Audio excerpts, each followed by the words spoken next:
नमस्कार दोस्तों, मैं दिलीप शर्मा और मेरे YouTube चैनल पर आप सभी का एक बार फिर से स्वागत है। मैं आपको पढ़ाने वाला हूँ केमिस्ट्री, और केमिस्ट्री में अभी जो स्टार्ट करने वाला हूँ वो है आपके पास 12th का पोर्शन। 12वीं क्लास का जो भी पोर्शन है वो अपन सबसे पहले आपके सामने डिस्कस करेंगे एक एक करके।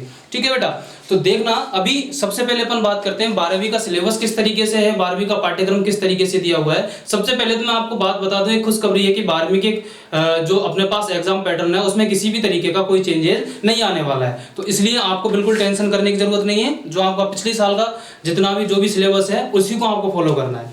ठीक है, तो मेरे द्वारा जितने भी छात्र पढ़े हुए हैं उनको बिल्कुल घबराने की जरूरत नहीं है, क्योंकि जो चीजें आपको पढ़ा चुका हूं वो बेस्ट से पढ़ाई हुई है। अगली जो अपन यहाँ धीरे धीरे करके जो बच्चे मेरे से नहीं पढ़े हैं उनको एक एक करके एक एक टॉपिक आपको प्रोवाइड होता चला जाएगा, और कहीं भी किसी भी तरीके की आपको समस्या नहीं आएगी। ज्यादा समय ना लेते हुए सीधे अपन आते हैं अपने पाठ्यक्रम के ऊपर। आपका जो पूरा का पूरा पाठ्यक्रम है वो है आपके पास, कुल उसका जो टोटल है वो आपके पास है 100 नंबर का। टोटल उसका कितना है 100 नंबर का, और 100 नंबर का पेपर आपके पास 3 पोर्शन में डिवाइड दिया हुआ है। जो आप बोर्ड का एग्जाम देने जाओगे, जो आपका प्रश्न पत्र वहां पर पूछा जाएगा, प्रश्न पत्र का जो अंक होता है वो है आपके पास 56 मार्क का, यानी 56 नंबर का पोर्शन आपसे यहां से पूछा जाने वाला है, जिसकी तैयारी हम यहां से करवाने वाले हैं आपको यूट्यूब चैनल से, और जिनकी तैयारी आपका इंस्टीट्यूशन आपको करवाता है। ठीक है, दूसरा जो मार्क्स आते हैं वो आपके पास है सेजनल मार्क्स से, सत्रांक जो होते हैं वो है आपके पास 14 नंबर का पोर्शन, ये आपको आपके स्कूल से मिलने वाले हैं। अगला जो नेक्स्ट आता है, एक और परीक्षा इसमें पूछी जाती है, वो आपके पास प्रायोगिक परीक्षा है, और प्रायोगिक परीक्षा का जो अंक भार होता है वो है आपके पास 30 नंबर का। तो ऐसे करके टोटल आपके पास 100 नंबर का पोर्शन यानी 100 नंबर का पोर्शन आपके हाथ में होता है, और ये आप ही को कंप्लीट करना है। मेन बात ये होती है कि ये ज्यादातर आपको आपके इंस्टीट्यूशन के जरिए और थोड़ी बहुत आपकी मेहनत के जरिए आपको मिल जाना होता है, लेकिन टोटल जो अपने पास स्कोर करना होता है एग्जाम में, जहां सभी इंस्टीट्यूशन का आपके पास फोकस रहता है, वो है आपके पास ये 56 मार्क्स। इन 56 मार्क को अपन किस तरीके से कवर करेंगे वो अपन धीरे धीरे करके देखते हैं। इसका पोर्शन आपके पास टोटल 17 चैप्टर में डिवाइड किया हुआ है, जो आपके पाठ्यक्रम में मेंशन है। सबसे पहले नंबर का जो चैप्टर है वो है आपके पास सॉलिड स्टेट, ठोस अवस्था। अब देखिए, अपन 11th क्लास में जो चैप्टर पढ़ के आए हैं वो आपके पास गैसियस स्टडी अच्छे से कर चुके हैं अपन, लिक्विड की स्टडी अच्छे से कर चुके हैं अपन। अभी जो आप 12th क्लास में पढ़ने वाले हैं वो है आपके पास सॉलिड स्टेट, ठोस अवस्था। ठोस अवस्था को अपन पढ़ेंगे। देखिए, हिंदी और अंग्रेजी माध्यम की आपको बिल्कुल टेंशन नहीं करनी है, दोनों के दोनों माध्यम की क्लास आपको यहीं से प्रोवाइड होती चली जाएंगी, और आपको दोनों की दोनों माध्यम आपको यहीं से आपको सीधे सीधे आप तक पहुंच जाएंगे। ठीक है, तो यहाँ पर अपन देखते हैं पहले नंबर का जो चैप्टर आता है वो आपके पास 30 नंबर का, और ये 3 नंबर का, सॉरी, ये आपके पास चैप्टर है 3 नंबर का, और इसमें से आपको पहला चैप्टर पूछा जाने वाला है सॉलिड स्टेट। उसके बाद जो दूसरा चैप्टर आता है वो है आपके पास सॉल्यूशन का, इसको अपन बोलते हैं हिंदी में विलयन। ये भी आपके 3 नंबर का पोर्शन है। ठीक है, चौथे नंबर का जो पोर्शन आता है वो है आपके पास वैद्युत रसायन, इसको अपन इंग्लिश में बोलते हैं इलेक्ट्रोकेमिस्ट्री। क्या बोलते हैं अपन इसको? इलेक्ट्रोकेमिस्ट्री। ठीक है, तीसरे नंबर जितने भी सेल वगैरह की स्टडी है वो अपन इसी के अंतर्गत करते हैं। ठीक है, यहाँ पर सेल वगैरह की बनाना सीखना, डीनियल सेल किस तरीके से होता है, हाइड्रोजन सेल क्या होता है, वो सारी स्टडी अपन यहाँ से करने वाले हैं। उसके बाद तीसरे नंबर चौथे नंबर का जो पोर्शन आता है वो आपके पास होता है केमिकल काइनेटिक्स।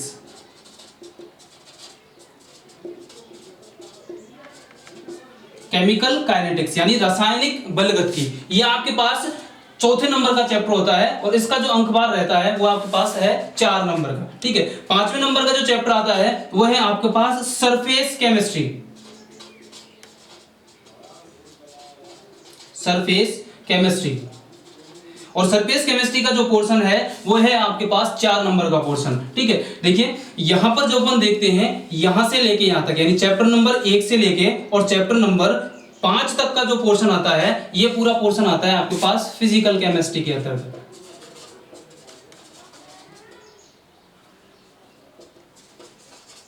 फिजिकल केमिस्ट्री यानी भौतिक रसायन के अंतर्गत ही आता है। ठीक है, भौतिक रसायन के अंतर्गत ये सारी चीजें फिजिकल केमिस्ट्री के अंतर्गत आती है। इसके बाद जो आपका चैप्टर स्टार्ट होता है 6 नंबर से लेके और आपके 9 नंबर तक, 6, 7, 8 और 9, ये जो चैप्टर हैं आपके, ये जो स्टार्ट होंगे ये आपके रहते हैं आपके पास इनऑर्गेनिक केमिस्ट्री के, यानी मैं यहाँ अपन को लिख देता हूँ सारे चैप्टर 6, 7, 8 और 9। ये आपके पास जो 4 चैप्टर हैं ये आपके पास किसके रहेंगे? इनऑर्गेनिक केमिस्ट्री के।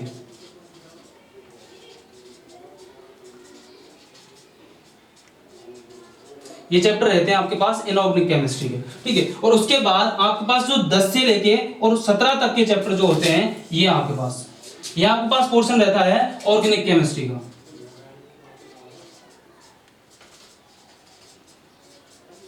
किसका पोर्शन रहता है आपके पास? ये ऑर्गेनिक केमिस्ट्री का, ठीक है।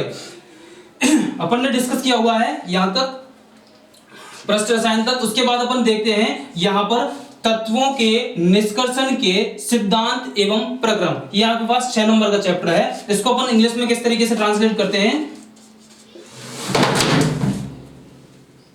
Principal and process of isolation of element.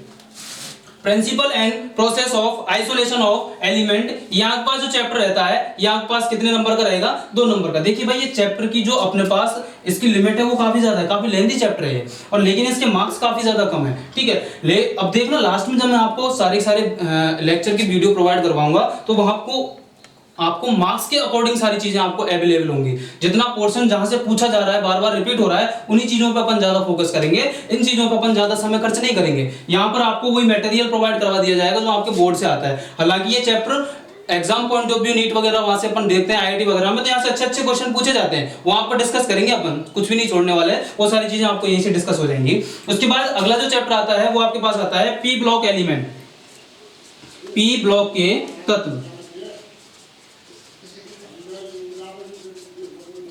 ये आते हैं आपके पास P block element, P block के तत्व, और ये है आपके पास 3 नंबर का, ठीक है। उसके बाद अपन स्टार्ट करते हैं 8th नंबर के चैप्टर पे, और 8th नंबर का जो चैप्टर है वो है आपके पास डी एंड एफ ब्लॉक के तत्व, यानी अपन इसको कहते हैं D and F block element.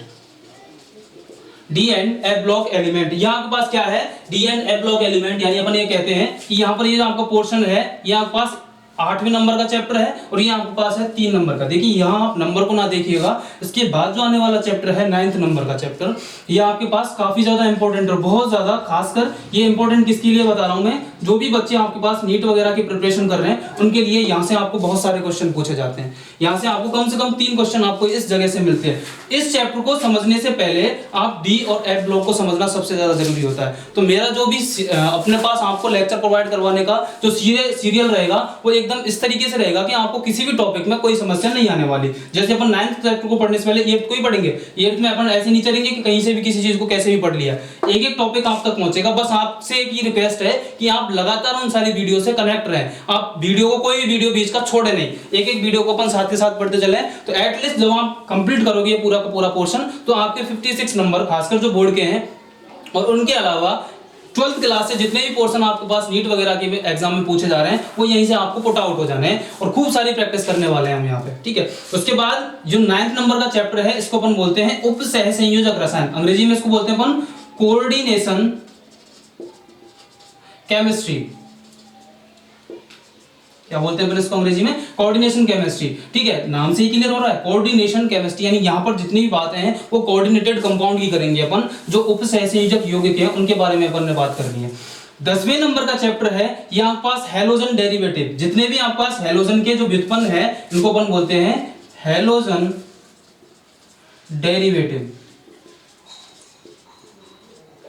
Halogen के जो व्युत्पन्न है ये चैप्टर बहुत इजी है, काफी ज्यादा इजी है। बस इन ऑर्गेनिक को पढ़ने का तरीका थोड़ा सा अपने को बदलना पड़ेगा। ऐसे नहीं है कि ऑर्गेनिक के जितने भी चैप्टर आपको सीरियल वाइज दिए हुए हैं उनको अपन वैसे के वैसे डिस्कस करेंगे, बिल्कुल नहीं। इनको पढ़ने का तरीका बिल्कुल जैसे मैं बताता चलूंगा उसी के अकॉर्डिंग अपन को इसको फॉलो करना है और अगली वीडियो में आपको सारी की सारी चीजें आपको मिल जानी बहुत अच्छे तरीके से, ठीक है भाई। आगे अपन देखते हैं, यहां पर अपन बात करेंगे 11th नंबर के चैप्टर पे, और 11th नंबर का जो चैप्टर है वो है आपके पास ऑक्सीजन युक्त यौगिक।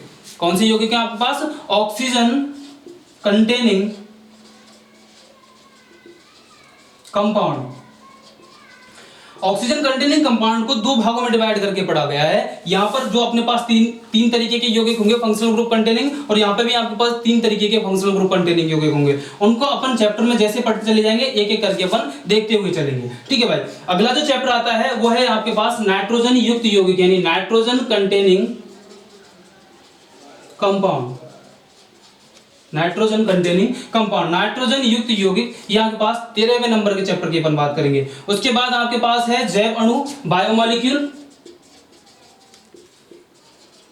बिल्कुल टेंशन करने की जरूरत नहीं है, बायोमोलिक्यूल को अपन बहुत अच्छे तरीके से पढ़ेंगे। और बस आपसे एक ही रिक्वेस्ट रहेगी कि जिस चीज को मैं जहां करने की बोलता जा रहा हूं, आपको वहीं उसको अच्छे से रिमाइंड करना है। क्लास में ही आपको ये सारी चीजें आपको याद होंगी, बस आपको थोड़ा सा साथ रहना है। ठीक है, ये आपके पास है 3 नंबर का पोर्शन। उसके बाद आपके पास पॉलीमर,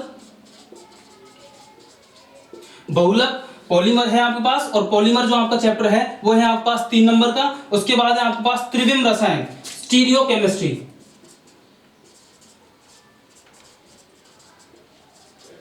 जो मेरे से 11th पढ़े हैं उनको मैं स्टीरियोकेमिस्ट्री का पोर्शन पहले ही बहुत सारा डिस्कस कर चुका हूं। कन्फर्मेशनल आइसोमेरिज्म तक मैंने सारी चीजें आपको डिस्कस की हुई है। एक बार जो पढ़ चुके हैं उनके लिए तो एक बेहतर तरीका है ये रिवीजन का। साथ के साथ जो भी मेरे से पढ़ चुके हैं वो आपके पास ये देखते हुए चलना, आपको वो नोटबुक जो मैंने लास्ट में आपको क्लासरूम में करवाई है उसको अपन साथ के साथ रखें अपने पास। ठीक है, और आपको इस चैप्टर वाइज भी आपको सारे के सारे नोट्स आपको अवेलेबल होते चले जाएंगे, उनकी भी आपको फिक्र करने की बिल्कुल जरूरत नहीं है। उसके बाद आपके पास है 17 नंबर का चैप्टर है, ये आपके पास है दैनिक जीवन में रसायन, यानी अपन बोलते हैं इसको केमिस्ट्री इन डेली लाइफ। बेटा इसको लिख लेना, यहाँ मेरे पास लिखने को जगह नहीं है, यहाँ पर अपन बोलते हैं इसको केमिस्ट्री इन डेली लाइफ, दैनिक जीवन में रसायन। और ये आपके पास है 3 नंबर का पोर्शन पूरा का पूरा। तो इस तरीके से ये आपके पास टोटल 56 नंबर का डिस्ट्रीब्यूशन आपको बोर्ड ने करके दिया हुआ है। इसको अपन एक एक करके बहुत अच्छे तरीके से डिस्कस करेंगे। अब देखना भाई, ये जो वीडियो है ये आपको पास सिलेबस को बताने के लिए बनाई गई है। इसके बाद जो नेक्स्ट वीडियो है उसमें क्या आने वाला है वो एक बार आपको पहले से बता दूं मैं।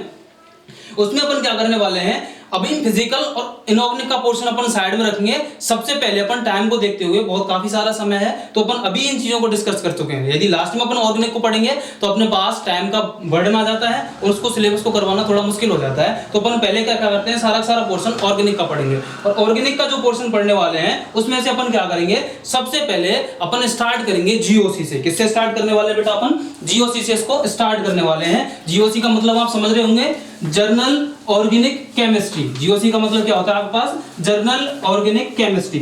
अब देखना बेटा, जर्नल ऑर्गेनिक केमिस्ट्री का जो पोर्शन है वो मैं मेरे तरीके से जब पढ़ाता हूं आप लोगों को तो उसको 3 पोर्शन में पढ़ाता हूं। किस तरीके से देखना भाई, जर्नल ऑर्गेनिक केमिस्ट्री का जो पोर्शन होता है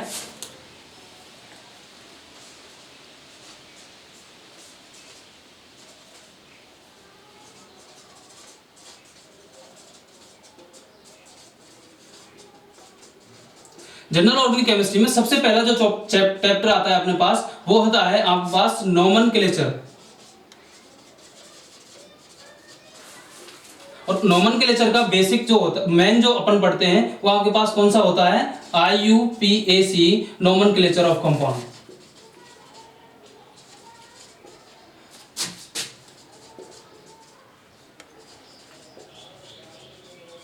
यानी अपन बात करेंगे कि आपके पास यौगिकों के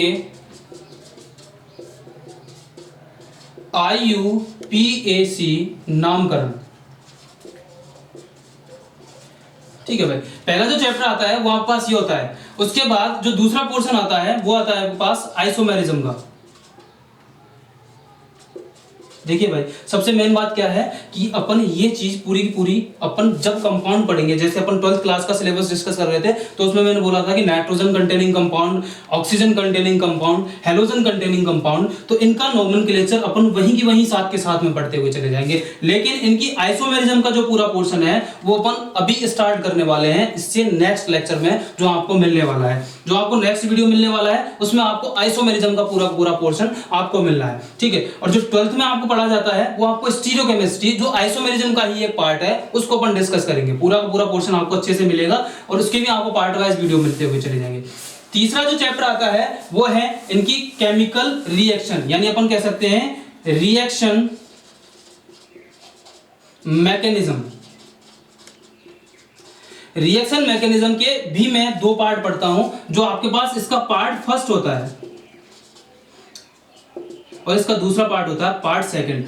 जो पार्ट फर्स्ट है इसमें अपन सारे के सारे इफेक्ट पढ़ने वाले हैं। रेजोनेंस इफेक्ट, इंडक्टिव इफेक्ट यानी अनुनाद प्रभाव है, प्रेरणिक प्रभाव है, इलेक्ट्रोमैग्नेटिक प्रभाव है, वो सारी की सारी चीजें अपन यहाँ पढ़ने वाले हैं और ये आपको पास आइसोमेरिज्म के बाद मिलने वाला पोर्शन है। ठीक है, तो आपको जल्दी से जल्दी ही सारे के सारे वीडियो। दूसरा जो पार्ट होता है पार्ट सेकंड, ये मेन पोर्शन रहेगा आपके नेम रिएक्शन का। नेम रिएक्शन का जब ये पार्ट अपन कंप्लीट कर चुके होंगे उसके बाद अपन स्टार्ट करेंगे आपके कंपाउंड वाइज नोमेनक्लेचर और उनकी रिएक्शन, हर एक कंपाउंड की रिएक्शन कहाँ कहाँ है, जिससे आपका कंटेंट आपको 12th का भी साथ के साथ मिलता रहे और आपकी सारे के सारे आपको जो कंसेप्ट है वो आपके क्लियर होते चले जहां आप चाह रहे हो उस जगह पे। ठीक है, तो आज के लिए इतना ही है। ठीक है बेटा, ख्याल रखिए और नेक्स्ट वीडियो में अपन जल्दी मिलते हैं। ठीक है, टेक केयर। और एक बात चलते चलते मैं आपको बोल रहा हूं, यदि आपको ये सारा का सारा पोर्शन अच्छा लगता है तो वीडियो को सब्सक्राइब करें, लाइक करें, कमेंट करें। जो टॉपिक आपको पहले पढ़ना है वो आप कमेंट जरूर करें। ठीक है, गुड लक, टेक केयर।